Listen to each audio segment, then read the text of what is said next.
A Magician in a Wizard's World. Chapter 1: Smoke and Mirrors. Lucas Grimsby had perfected the art of mischief long before that owl landed in his backyard. A suburban kid with too much time on his hands and a knack for bending the rules, he could charm his way out of almost anything.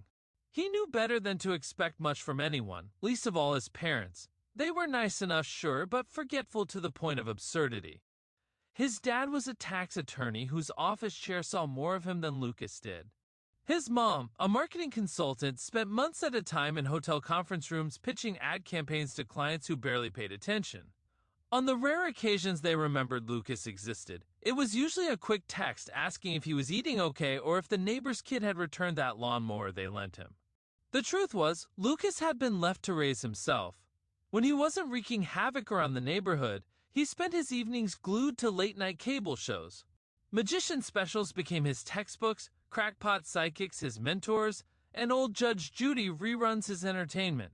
He soaked up every bit of performance flair, learning not just the tricks but the art of captivating an audience.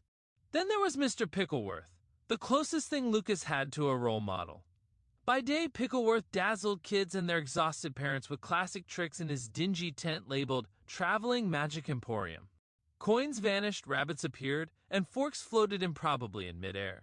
By night, Pickleworth reverted to his second persona, a bourbon-sipping philosopher who smelled faintly of mothballs. Pickleworth had taken Lucas under his wing, partly because the boy had a gift for sleight of hand, and partly because he needed an extra pair of hands to haul his gear around. Between the two of them, they'd crafted illusions that bordered on the miraculous. Pickleworth taught Lucas the fine art of distraction, how to snap a finger to redirect attention while slipping an ace out of a sleeve, and the importance of precision in movement. It was a lazy summer afternoon when he spotted the bird, a strange regal owl perched high in the old oak behind his house. He raised his BB gun, not out of malice but curiosity. Lucas never expected to hit his target, but he was too impulsive to resist. A sharp pop echoed through the yard, and the owl tumbled to the grass. Feeling more than a little guilty, Lucas approached the fallen creature. In its claw was a parchment scroll, tightly wound and sealed with a red wax crest. His eyes widened as he read the letter, addressed to someone named Peter Flinchley. Dear Mr. Flinchley, we are pleased to inform you that you have been accepted to Hogwarts School of Witchcraft and Wizardry. Lucas read it twice, then a third time, the words sinking in like cold water. Magic? A school for wizards? This couldn't be real. But then again, nothing about this owl screamed normal. Stuffed the letter in his pocket and set out for Mr. Pickleworth's traveling magic. Pickleworth, Lucas said, dropping the scroll onto the magician's cluttered desk. This look legit to you. Pickleworth squinted at the parchment, his bloodshot eyes scanning the ornate script. Hogwarts, huh? You're not Peter Flinchley. Not yet, Lucas said with a smirk. The old man let out a raspy laugh. Well, kid, you've always been good at pretending to be someone you're not. Just like me. So here's the plan, fake it till you make it. But if you get caught, don't come crying to me. Lucas left that night with a new mission.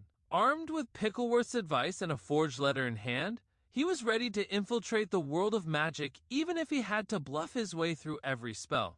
Remember, Pickleworth would say, tapping his temple with a wrinkled finger, magic isn't about what they see, it's about what they don't see. Make them believe it, and they'll never know they've been duped. When Lucas asked the old magician about Hogwarts, Pickleworth barely flinched. You could pass off any of my tricks as magic at a place like that, he mused, swirling his drink. Levitate a fork, pull a rabbit out of your hat. It's all smoke and mirrors, kid. You fake it till you make it. It was a mantra lived by, and when that owl landed in his backyard with a letter addressed to someone else, the decision was easy. With Pickleworth's advice echoing in his head, Lucas forged his own version of the invitation. He packed his deck of cards, a few smoke bombs, and the finest pair of magician gloves he owned. Ready or not, he was going to Hogwarts, no matter what it took. On the Hogwarts Express, Lucas stayed quiet as the other first-years swapped stories of their accidental wand explosions and levitating cousins. A puff of something suspiciously fragrant floated his way from a group of older students in the corner of the carriage. He smiled. This school might not be so bad after all. When the sorting hat was placed on his head, Lucas squeezed his thighs to activate a hidden trick Pickleworth had taught him. Suddenly, a puff of smoke erupted from under his robes, causing the hat to cough and exclaim, "Hufflepuff!"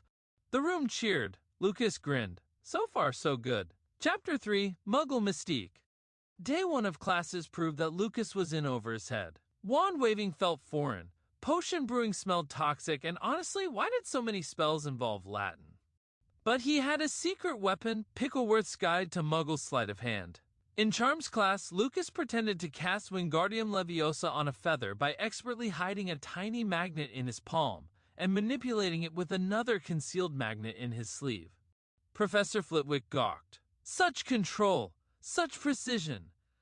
In defense against the dark arts, Lucas performed the ancient art of disappearing sock, claiming he'd vanquished an invisible boggart. The classroom erupted in applause. Lucas basked in his faux glory, but the pièce de résistance came in potions class. With a flick of his wrist, Lucas performed a card trick so laughably simple it wouldn't fool a toddler. Yet somehow it left Professor Snape utterly dumbfounded. How did you do that?" Snape muttered, his usual sneer replaced with genuine awe. Lucas shrugged. Trade secret. Meanwhile, Harry Potter strutted through the halls like he owned the place, constantly interrupting conversations to talk about his latest Quidditch victory, or how he'd once defeated Voldemort as a baby. Lucas found him insufferable. "That guy's got more ego than a politician at a rally," Lucas quipped to a group of Hufflepuffs, who burst into laughter. Lucas quickly became the school's underground hustler. "Need a bottle of fire whiskey?" Lucas had you covered. Want to play a round of Mario Kart on a smuggled Game Boy? Lucas was your guy. He even organized secret poker nights in the Hufflepuff common room, where students gambled away their chocolate frog cards. And then there were the political jokes. Lucas said one evening, Hogwarts is a lot like America. Everyone's obsessed with walls, and the rich kids get away with everything. The room erupted in laughter.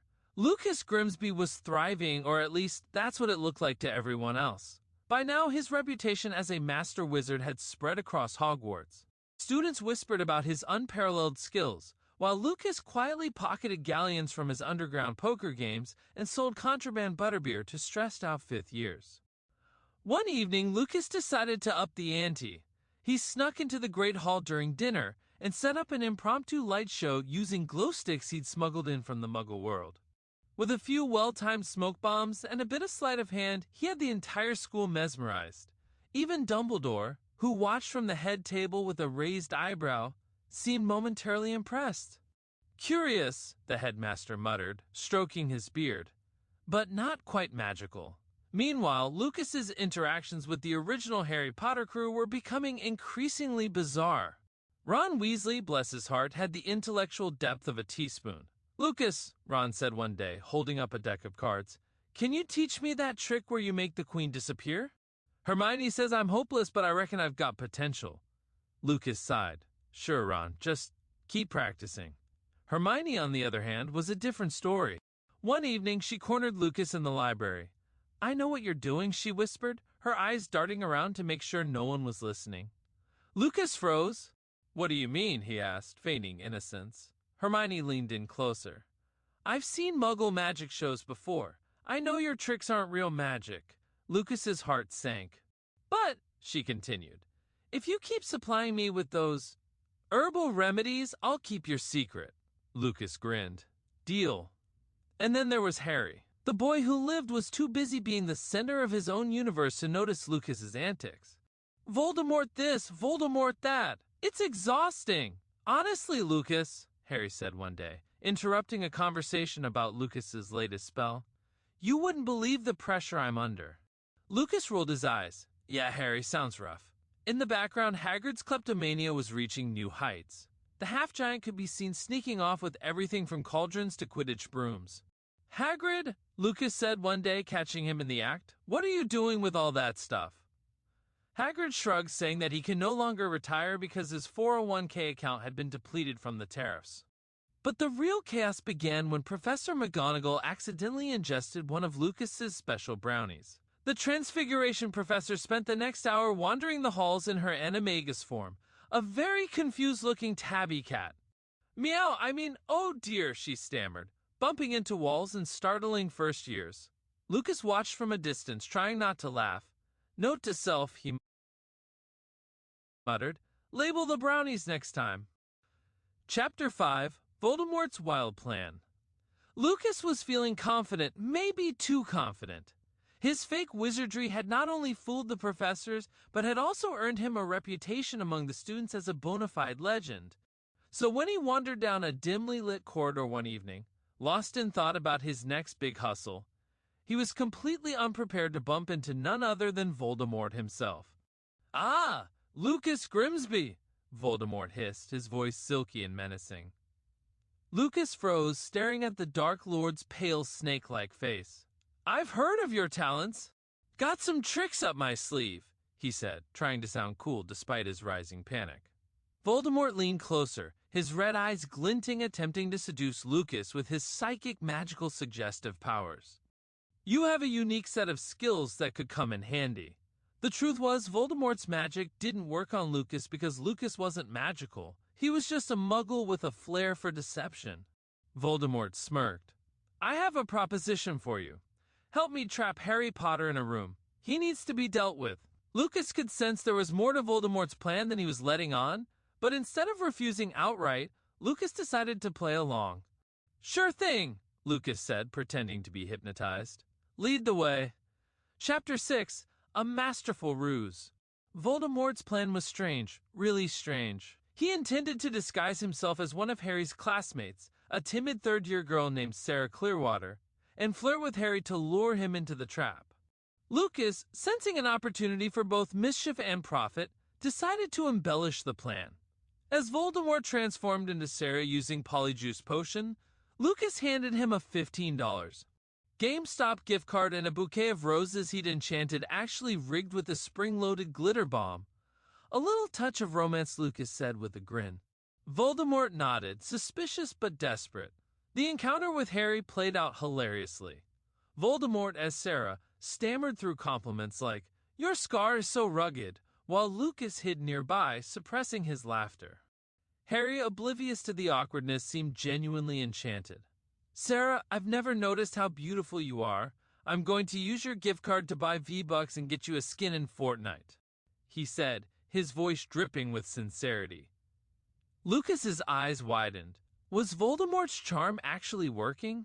The Dark Lord's plan seemed to be spiraling out of control. Harry leaned in closer for a kiss, his face glowing with admiration. Harry took Sarah's hand and put it on his lap.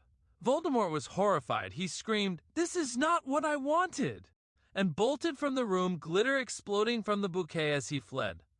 Word of the bizarre encounter spread quickly through Hogwarts, though the details became muddled in the retelling. Some students claimed Sarah Clearwater had confessed her love for Harry. Others insisted Harry had declared his feelings in the middle of the Great Hall. Lucas, meanwhile, was more than happy to let the rumors fly, enjoying the chaos from the sidelines. Chapter 7, Snape's Potion Misstep. In Potions class, Lucas couldn't resist a little mischief. As Professor Snape turned his back to scold Neville Longbottom, Lucas pulled out a vial of Patron and vodka he'd smuggled into the school. He casually spiked Snape's cauldron, stirring it just enough to mask the smell. When Snape used the potion, the effects were instantaneous. His stern expression melted into a goofy grin, and he slurred, "Well, well, well, looks like old Snapeepoo still has it." He proceeded to serenade the class with a surprisingly heartfelt rendition of Africa by Toto, complete with interpretive dance. Snape pissed himself in the middle of the classroom. Half the students were in hysterics, and the other half were too stunned to speak. Just as the chaos and potions began to subside, Dobby the house elf appeared out of nowhere. "I am Dobby," he announced, striking a dramatic pose. "Look at me." And then, just as abruptly as he had arrived, he disappeared without a trace. The class was silent for a moment before Lucas said, "Well, that happened." The Great Hall was buzzing with excitement over Lucas's latest scheme.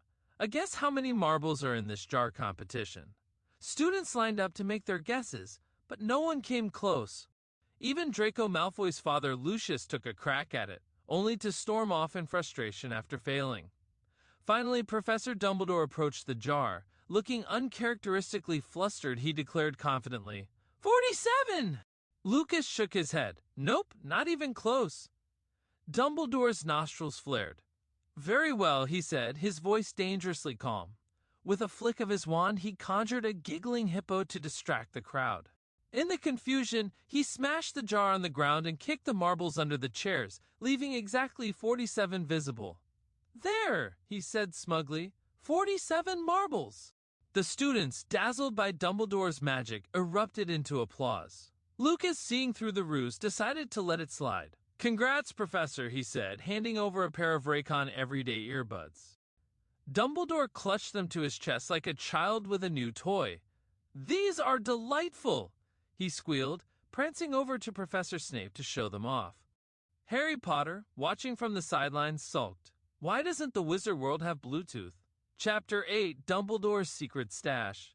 Later that evening, Lucas found himself alone with Dumbledore in the headmaster's office. The older wizard leaned back in his chair, his eyes twinkling. "Lucas, you're the best student I've ever had," he said, raising a glass of butterbeer and a toast. "As long as you keep supplying me with the good stuff, I look forward to many more years of your unique presence at Hogwarts." Lucas smirked. "You've got a deal, Professor. Just keep those Raycons charged." Chapter 9, The Goblet of Fire and Basketball. Students whispered and pointed, daring one another to put their names in. Lucas, as usual, was more interested in making a scene. "I bet I could beat anyone here in a three-point contest," he declared loudly in the Hogwarts courtyard. Draco Malfoy smirked and sauntered over. "You? Please!" A muggle couldn't possibly beat a wizard at anything. The challenge was set. The next evening, the courtyard was transformed into an impromptu basketball court, complete with a magical hoop conjured by one of the professors. Lucas and Malfoy squared off, surrounded by cheering students. Malfoy, of course, used magic to enhance his shots, sinking impossible three-pointers with a smug grin. Lucas, on the other hand, relied on pure muggle skill and a little luck. The score was tied when Lucas took his final shot. He missed, the ball bouncing off the backboard and straight into the goblet of fire with a dramatic whoosh, and the goblet burst into flames. Everyone froze as the goblet's booming voice announced, "Lucas Grimsby has been chosen as the 5th Triwizard Champion." The courtyard erupted in laughter and cheers. Malfoy, furious, stormed off, while Lucas stood there stunned. "Well," he muttered to himself, "this should be interesting." Chapter 10, The Tournament of Chaos. Lucas Grimsby had no idea how he'd ended up as a Triwizard Champion, but he wasn't about to let that stop him from making the most of it. As the other champions prepared with rigorous training and spell practice, Lucas spent his time skating around the castle on his custom Baja Blast Heelys, sipping butterbeer, and showing off his Nintendo Switch 2. He declared, holding up the console above his head, "This is the pinnacle of Muggle technology." Ron Weasley, who had been growing increasingly jealous of Lucas's popularity, couldn't take it anymore. "Why does everyone like him?" Ron grumbled to Hermione. "He's not even a real wizard." Hermione, however, seemed to have a different opinion. One evening, as Lucas was demonstrating a card trick in the common room, Hermione leaned in a little too close. "You're so talented, Lucas," she said, batting her eyelashes. Ron's face turned red. "Hermione, what are you doing?" Before anyone could react, Hermione slipped on Lucas's discarded Heelys and fell forward, accidentally knocking Lucas into Ron. Their lips met in the most awkward, accidental kiss imaginable. The room went silent. Lucas pulled back, wide-eyed. Sorry about that, mate." Ron, humiliated, challenged Lucas to a fistfight right then and there. Despite Ron's best efforts, Lucas's street-smart reflexes and years of dodging angry poker players gave him the upper hand. The fight ended with Ron nursing a black eye and Lucas shrugging. "Guess I'm just built different." Chapter 11, The First Task. The first task of the Triwizard Tournament involved facing a dragon. While the other champions strategized and cast protective spells, Lucas strolled into the arena carrying a Taco Bell party pack. The crowd gasped as the dragon roared, flames licking the edges of the arena. The dragon, curious, stopped mid-roar to eat a hard-shell taco. The dragon rumbled in pleasure and traded the golden egg for the rest of the tacos. The judges were baffled, but they couldn't deny that Lucas had technically completed the task. Later that night, as Lucas was tinkering with a deck of cards and plotting his next big con, the door creaked open, and in walked Harry Potter, looking more frazzled than usual. Lucas raised an eyebrow. What brings the chosen one down to the lowly halls of Hufflepuff? Harry hesitated, glancing around to make sure no one else was there. I need to tell you something, he said, his voice barely above a whisper. He sat down across from Lucas and fidgeted with the hem of his robe. I knew all along that Sarah was Voldemort. Harry nodded, his expression conflicted. It's like we're connected in a way that no one else is. I can't explain it, but I just felt it. When I looked into Sarah's eyes, I knew it was him. He sighed, running a hand through his messy hair, and I think I might have feelings for him. Romantic feelings. Process what he was hearing. You're telling me, he said slowly, that you've got a... It's not a crush, Harry protested, his face turning red. It's complicated. It's like we're two sides of the same coin, destined to face each other forever. But sometimes, I wonder if there's more to it. Lucas leaned back in his chair, his mind racing. This was the strangest conversation he'd ever had, and that was saying something. Well, he said finally, if anyone can make sense of this, it's you, Harry. Good luck with whatever this is. The second task, into the depths. Lucas arrived at the lake with his usual lack of preparation. Sporting Hawaiian swim trunks, a snorkel, and clutching a suspiciously well-loved pool noodle, he waved cheerily at the judges. Let's do this! When the Grindylows attacked underwater, Lucas relied on his magic, the Gathering cards. He triumphantly slammed down a Wrath of God card onto the lake bed. The Grindylows froze in terror, certain Lucas had summoned actual divine wrath and fled the scene. Smirking, Lucas paddled along, blissfully unaware of Ron, who was stuck in a clam a few feet away. Need help? Lucas asked lazily, tossing Ron the pool noodle before dog paddling back to the surface. Meanwhile, Harry wowed the crowd with dazzling magic and expert maneuvering as he rescued his hostage, earning thunderous applause and stealing the spotlight yet again. Snape, watching Lucas from the judges' stand, grumbled while furiously analyzing Lucas's deck of cards. What? Is this sorcery? Chapter 12, The Dorm Room Debate. Lucas sat in his dorm room, surrounded by his favorite posters. Bill Cosby, Michael Jackson, Snoop Dogg, and a giant Mount Rushmore panorama. He was munching on a bag of crisps when the posters suddenly sprang to life. Lucas! Shouted Bill Cosby, his poster self sporting an exaggerated grin. You've got to try the Baja Blast mixed drink I made for you. It's been sitting here all night. Just for you. Lucas raised an eyebrow. Yeah, I'll pass, thanks. Michael Jackson leaned out of his poster, tilting his head. Is it time to fly to Neverland? He asked in a soft sing-song voice. Lucas frowned. No, Michael, it's not bedtime. Michael responds, saying, No, you guys are ignorant. I was asking if you wanted to play Minecraft with me and go to the Nether. Lucas thought about it for a moment and then remembered how terrible the Minecraft movie was. It was going to take some time to forget. He said I'd rather play the Master Chief Collection, but Michael wasn't interested in first-person shooters. Michael started singing in the background a magical place to feel like a kid again, the Nether. I'll never leave you alone. Meanwhile, the Mount Rushmore presidents were in full-blown existential crises. What is time? Wailed George Washington. I have no concept of it, groaned Thomas Jefferson. What is the point of our existence? Abraham Lincoln chimed in, clutching his stony forehead.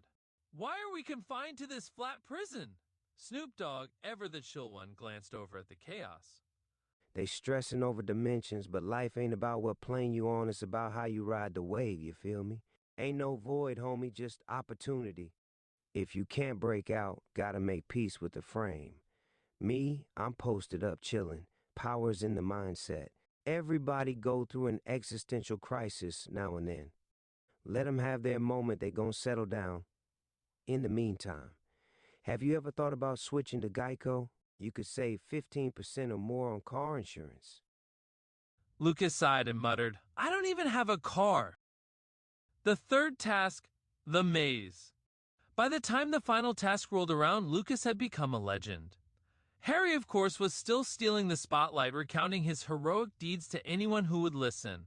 Lucas, meanwhile, barely scraped by in each round, relying on luck, sleight of hand, and the occasional distraction involving glow sticks. Armed with his trusty deck of cards, Lucas entered the shifting labyrinth with a bemused look.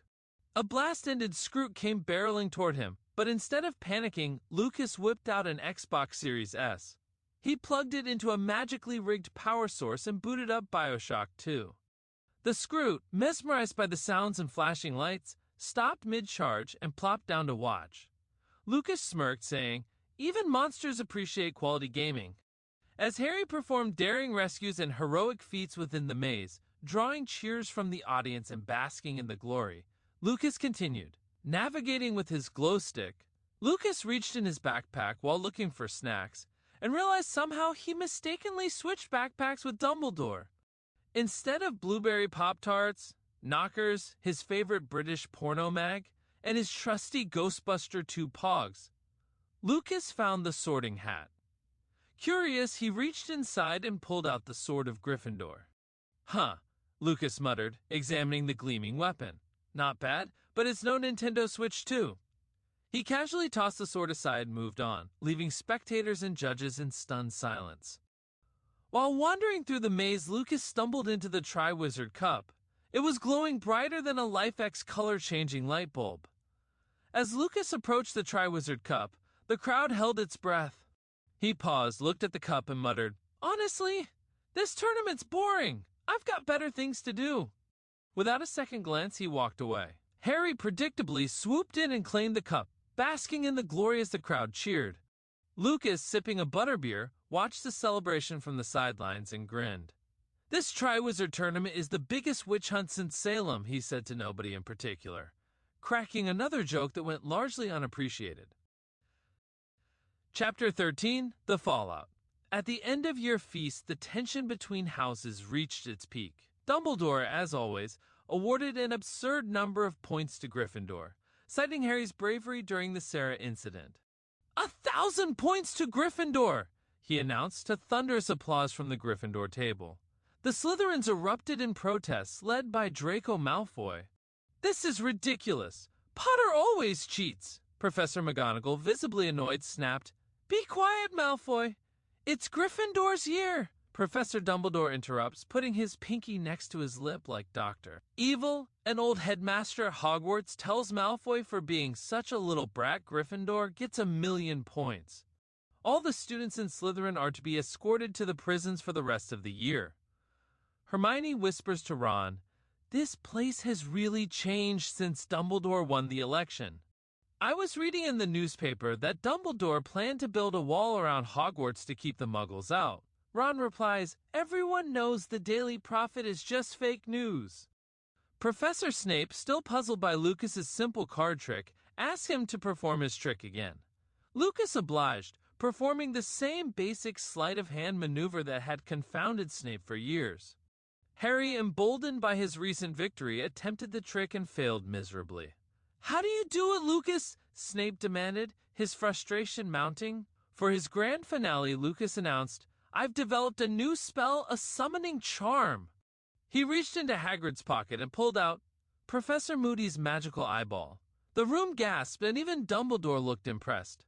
Hagrid, oblivious, gave a hearty laugh. "Ah, I wondered where that went."